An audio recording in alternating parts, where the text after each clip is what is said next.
Today, we're going to be talking about one of the most beloved, at least beloved to me, arcs of Dragon Ball. Original Dragon Ball. And that would be the Pilaf Saga. We're not going to be talking about the entirety of Season 1 today, but we're only going to be talking about the Pilaf Saga. And for the Pilaf Saga, there are 2 English dubs that I know of, and I have 2 of them. This is the Funimation main dub, with the main team of the Stephanie Naldoni voicing Goku, and everybody else, Chris Abbott voicing Yamcha, Marky McFarlane voicing Master Roshi, and all the others all that. You know these guys. We've heard the Dragon Ball Z dub. They brought in that same team to voice this because they did Dragon Ball Z first, and then they came back to do Dragon Ball. But in 94 to 95, they tried to do Dragon Ball first, and they got the rights to the first 13 episodes and the first movie to dub into English, and they used the Ocean Group team. Some of them. And I have some of the VHS tapes here. I only brought out one of them here. This is VHS tape number 2 of the original Dragon Ball's Pilaf Saga. I like to call it the Kid Mark dub because it just says Kid Mark here, but that's probably just the company that made the VHS tape. But for the most part, all of the voice actors are different. I only remember the name of one of the people who voices Kid Goku here, who voices Gohan in the Ocean dub. And that would be Saffron Henderson, if I can remember that name correctly. She voices Goku and then voices Gohan as well. The dub, the translation, the dialogue, and all of that stuff is a little bit different compared to the later on Funimation dub of the Pilaf Saga. This saga isn't that big. It's not that long, 13 episodes. It's pretty much just the first 2 volumes of the manga here. The final chapter of this goes into the 21st World Martial Arts Tournament arc, where Goku goes over to Master Roshi's house to receive training. But if you don't count that final chapter in Volume 2, then everything in Volumes 1 and 2, minus the final chapter, is the Pilaf Saga. So let's count how many chapters they adapted here. We have 11 chapters in this, and we have in here there should be about 11 in this one as well. That is correct. So both of these have 11 chapters, right? So the first 13 episodes adapted pretty much 23 chapters of the original manga here.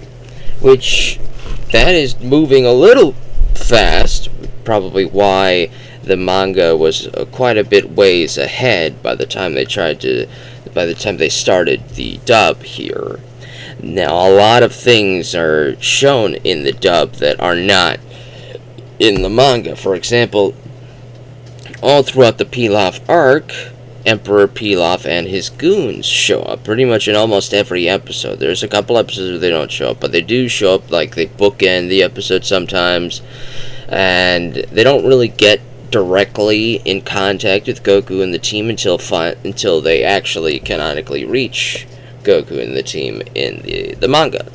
So that they kept the same, but in regards to just having them show up and do all sorts of hijinks and funny, wacky stuff, they peppered them in throughout the entire Pilaf Saga, which I honestly appreciate. I loved the Pilaf gang. These guys are great, they're funny, the jokes land. There is just a few things that I had nitpick a little bit here.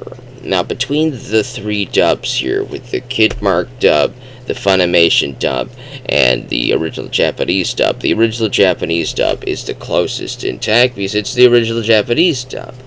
Now, the Viz media dialogue in the English translation of the manga is closest to the Japanese dub's translations. There are quite a few instances in this manga where they say lines of dialogue that are completely different in the anime's English dub. For example, when Goku captures Oolong, and he says, "Don't run away again, or I'm going to eat you." And Oolong says, "Fine, you've kidnapped me, I'm fine, but give me those panties." Now, the earlier scene for context for that is that Oolong tried to escape from Goku and Bulma's company. And Bulma, knowing that Oolong was a perv, threw some panties into the water, hooked up to a fishing hook with a fishing line, and she basically fished Oolong out of the river. Because Oolong jumped into the river, he transformed into a fish to run away. Now, that line of dialogue is not in the English dub of this version. Instead, Goku says, "Did you eat all of the food?" Because Goku was holding a fork and a knife, and he said, "Did you eat all of the food?" And Oolong said, "I'm a pig, what can you expect?" And I understand why a lot of the dialogue is changed for the purpose of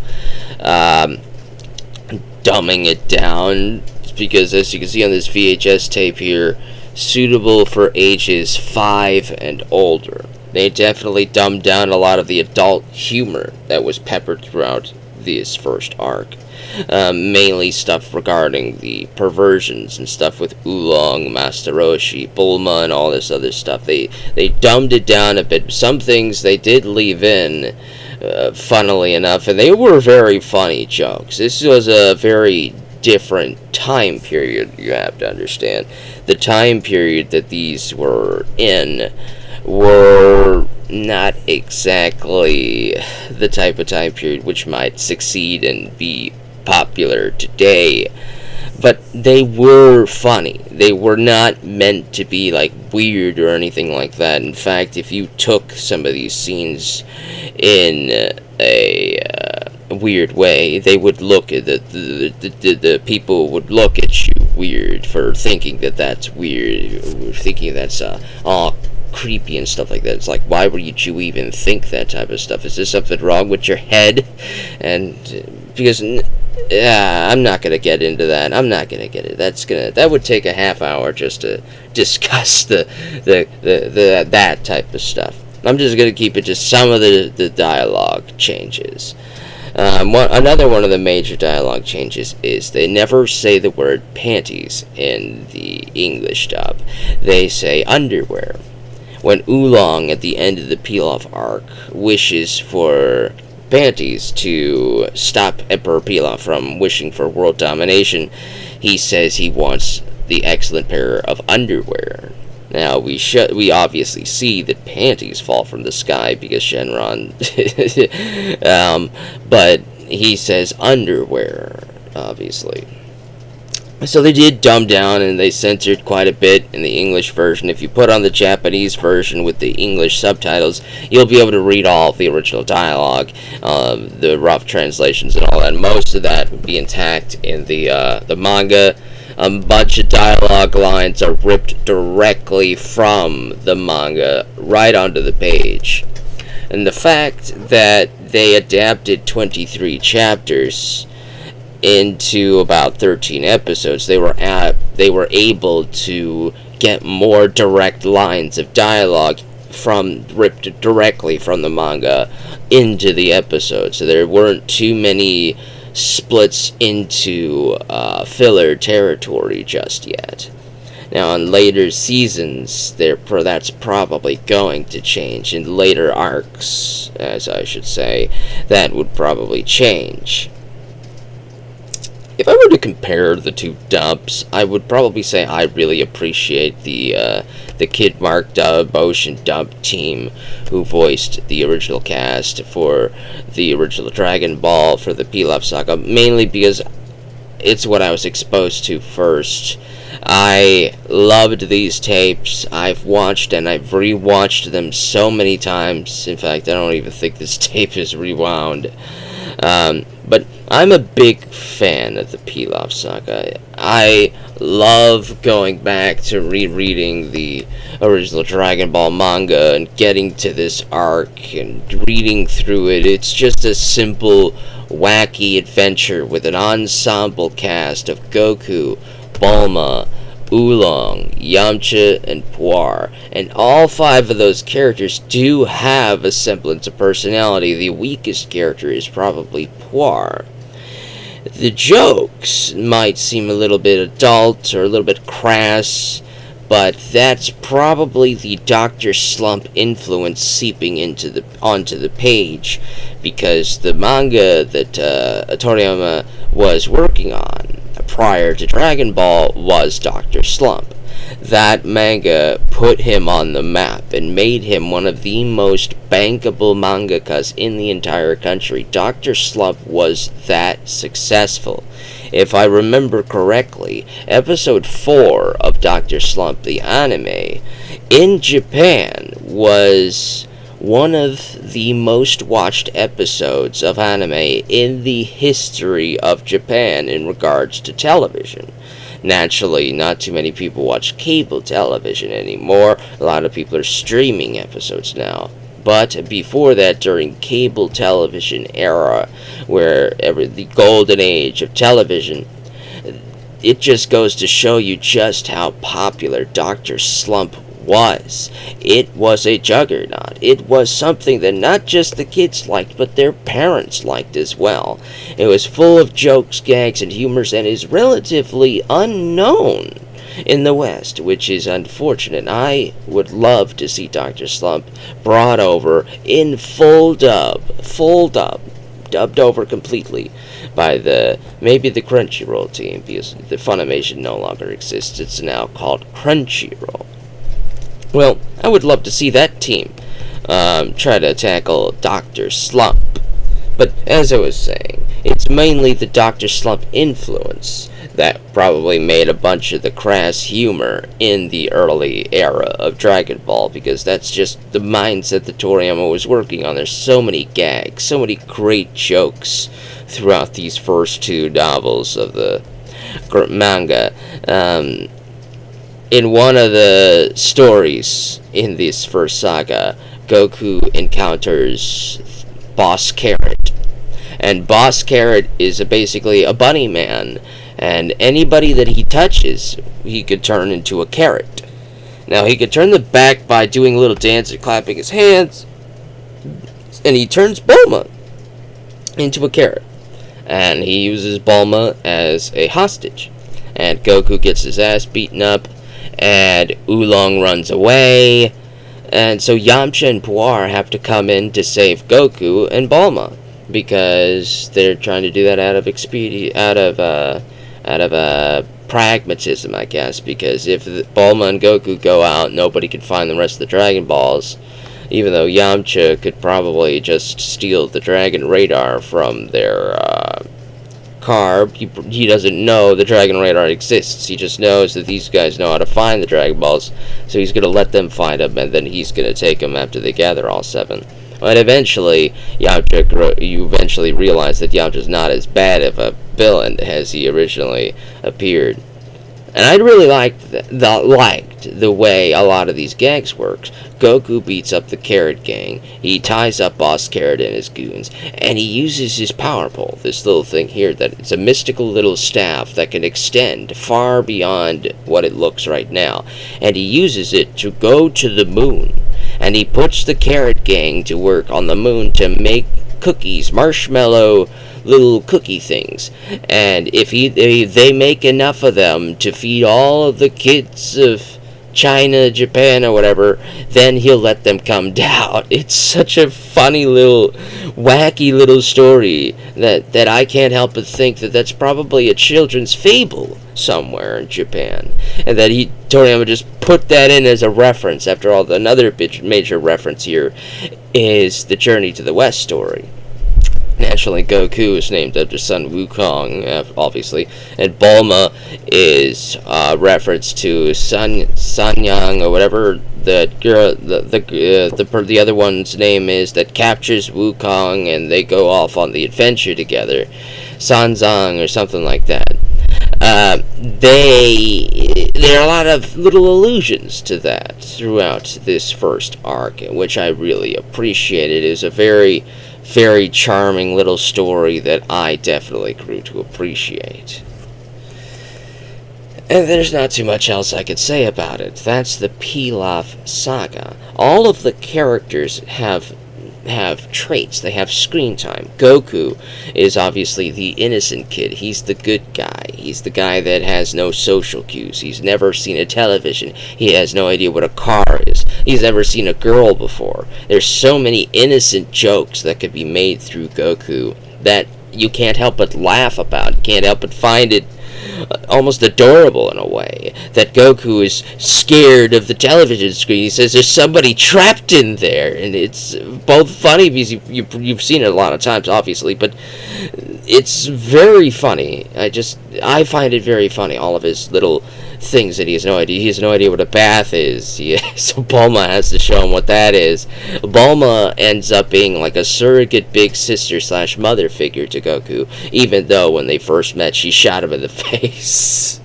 Which is funny. To be fair, Goku did wreck her car first.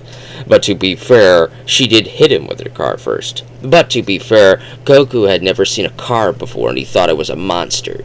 So, it was just one big misunderstanding, clearly. But it's such a great little get-together of those two characters. Oolong is a perverted shape-shifting pig. And the only reason Oolong knows how to shapeshift is because he went to the Southern School of Transformation. It's just a kindergarten for shapeshifting. You could learn how to shapeshift at a little kindergarten school. And Oolong dropped out, so that's why he can only transform for 5 minutes. Now, Puar is also a shapeshifter, but Puar completed their schooling, so they could transform for as long as they want. And Yamcha is the desert bandit. And I love the whole everybody wants a different wish thing. Goku just wants to keep his 4-star Dragon Ball. Bulma's basically using him for the muscle for most of the story, but then she eventually grows attached to him and cares for him, as then they are very close as friends afterwards. But Bulma wants to wish for a boyfriend. Clearly, she's a teenager. Oolong originally wanted to wish for a harem, and then Goku makes a wonderful joke saying, "Why would you want 60 Bulmas?" And Oolong looks at Bulma, and then Bulma yells at him, and Oolong realizes, maybe you've got a point there, kid. That was pretty funny. Yamcha, he wants to wish to get rid of his fear of women so that he can get a girlfriend. And Pilaf wants world domination. Obviously, Oolong gets the wish to stop Pilaf's world domination. But at the end, both Bulma and Yamcha end up getting what they wanted, which was Yamcha wanted to get over his fear of women. He got over his fear of women with Bulma, and Bulma found Yamcha to be attractive, and he made him her boyfriend, and Yamcha did all his romantic stuff. Now, obviously, we know what happens at the end for these two. This is a tragic coupling, but at the time of Toriyama's drawing the Pilaf Saga, Vegeta did not exist, so at the time, Yamcha had no competition. But I still think that was an ill-fated thing. Now, had Toriyama stopped Dragon Ball after this arc, then they would have lived happily ever after. But every subsequent arc after this, well, the 21st World Martial Arts Tournament, the next arc, we'll talk about that, and we'll progressively talk about Yamcha and Bulma's relationship throughout early Dragon Ball. So we'll leave the next bit of their relationship for the next time I come back to discuss Dragon Ball. Now, I don't have any tapes of the World Martial Arts Tournament, though that's on this little DVD set right here, so I'm just going to be pulling this out, and maybe the manga, since I do own the complete set of the manga, so I'll pull out the manga that represents that portion of the story, and we'll probably talk about some dialogue differences. I didn't want to talk about all of the dialogue differences, but I generally gave you a little ballpark run of what you could expect for the dialogue differences, if that makes sense. What else can I say? This is a fantastic arc. Now, a lot of people don't really like this arc because there's not too much fighting. In fact, the only real fighting that you see in the Pilaf Saga is Goku versus Yamcha, their first fight. The second fight was very short, and it was cut short because of a little accident. But Yamcha versus Goku is like the only main fight, and the only key blast that we get to see is Master Roshi's Kamehameha to take out Fry Pan Mountain. There's no other battles, there's no other combat, fighting, or nothing like that. It's an adventure story, a comedy adventure, an adventure comedy story, and it has so much heart. So much heart. And I honestly loved this dub. I loved these tapes.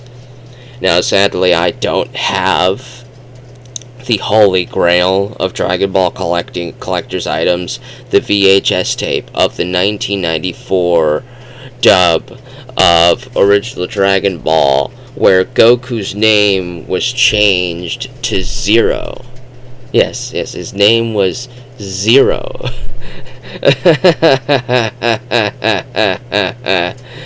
Oh, I'm so glad they changed it back to Goku. I think they were using, like, the Harmony Gold dub or something. I wonder if they were using the Harmony Gold dub for a lot of these names. Now, I guess they did change a lot of characters' names in that. I think Krillin's name was Bongo. Now, that's a fake laugh, obviously, but it is funny. A lot of those names from that dub. But no, this tape and the Curse of the Blood Rubies tape that I have, they use the normal names. Goku's name is Goku, but they do have a new opening, a different opening from Makafushigi Adventure. Now, they actually made an English version of Makafushigi Adventure for the Funimation 2002 dub, which I definitely appreciated. I enjoyed that, though I prefer the Japanese version of Makafushigi Adventure. This one made a brand new opening that is a brainworm, and I definitely would recommend you looking up that opening. If you want to just go to YouTube, search and type in Kid Mark Dragon Ball opening or something, that you might find it. It might show up there. It might say VHS in the title or something of one of the search results, but that song is on here, and I definitely recommend you go look for it and listen to it and compare it to Makafushigi Adventure's English version. Tell me which one you like more. I think I like this one just a little bit more. Now, Makafushigi Adventure, the Japanese version, is clearly the best of the three, but this one is very catchy. I listened to it so many times as a kid. It was just a fantastic little series that it just ended after Pilaf. There was nothing after that, and I was like, wow, why didn't they make any more of this? Well, it's because the ratings sucked. When they brought over the Pilaf Saga and they dubbed the first 13 episodes, so they aired the first 13 episodes, the ratings sucked. Nobody was watching it, so they canned it. It was canned. When they brought Z over with the Ocean dub, that had a lot of ratings. That had pretty good ratings. But a few years later, anime was getting a little bit more popular in the States. So when Dragon Ball finally put anime on the map in the States, it was with the Ocean group. And all of the fighting and combat and punching and kicking and kaioken and yelling and ki blasts and all that stuff that would later go on to define Dragon Ball for the West as the fighting. But back then, it was less about the fighting and more about the adventure. I am like on disc 4. I've just started disc 4 in this area. That's right after Krillin versus Bacterian in the 21st World Martial Arts Tournament that started disc 4. And the only fight so far that we've actually had, like a legitimate lengthy fight, was Goku versus Yamcha and then Krillin versus Bacterian.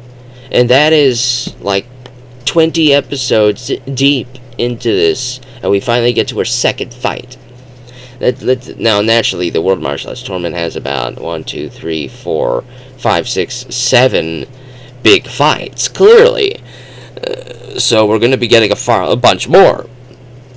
But let's just let that sink in, just how much adventure and comedy this early portion of the show had. And I do have a couple other gripes that I would probably gripe about. After the Pilaf Saga... Oh, wait, I'm going to get to that in the next video. I forgot about that. Yeah. Alright, we'll leave that gripe for the next one. I'm just going to be making a series of videos based on arc by arc as I watch them, so that I can have the memory fresh in my head. Now, I naturally have the memory of the 21st World Martial Arts Tournament fresh in my head because I've read the manga many times, but I want to see the differences in the anime first. So, I'm going to be watching it in the anime, then we're going to compare it, we're going to talk about some dub differences and changes, and talk about that gripe that I almost spoiled this one. That's all I got for this one.